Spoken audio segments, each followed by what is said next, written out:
Do you remember anything about a match with a guy named Joe Pazandak? Pazandak, the one in Hollywood. Yes. Channel 13, I believe it was. I believe it was 13.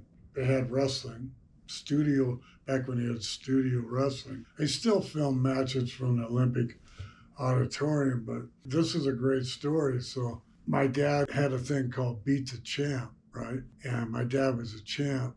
This Pessanick guy was a shooter, one of Verne Gagne's buddies. You know, they stuck around each other because they were big bad shooters or whatever.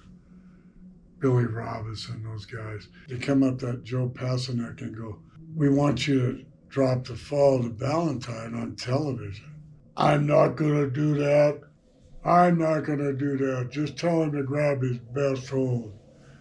So they went out there on television, and Pessanick, you know, they came out and they looked at each other, and then, you know how they do, like they turn their back on each other and walk back to the corner.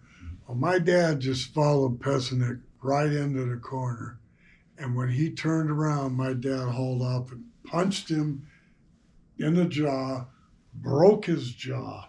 My dad could punch. Broke his jaw, and that was it. So he was good. He was planning on shooting on your father and Yeah. humiliating him on TV. Yeah, and my dad followed him in there. And enough of that. I don't think even if my dad hadn't followed him in there, you know, my dad was no shooter type wrestler, but he knew enough. But he could punch. But he followed Joe in the back, right back into the corner. When he turned around, bam, broke his jaw. That's a great story. I read something that Lou Thesz had talked about that story about your father. Yeah, Lou Thesz and my dad were really good friends.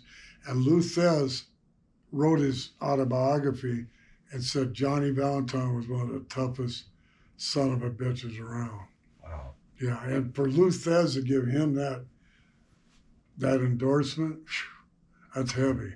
Because Lou Thesz was really tough. But I don't know if he punched, but as far as, you know, grabbing guys and ripping her, you know, he was a ripper, you know. I met Lou Thesz a couple of times because I think he was more or less retired, but in the Carolinas when he was from Hampton Roads, right. Actually, Virginia. Yeah. And he would come down to the matches when we were there, and I met him a couple times. And then one time I saw my dad and him together after my dad was already crippled after that plane crash. Nice guy, really, really, really nice, very articulate, spoke real well, you know, nice guy. He had big old hands, though, I could see that.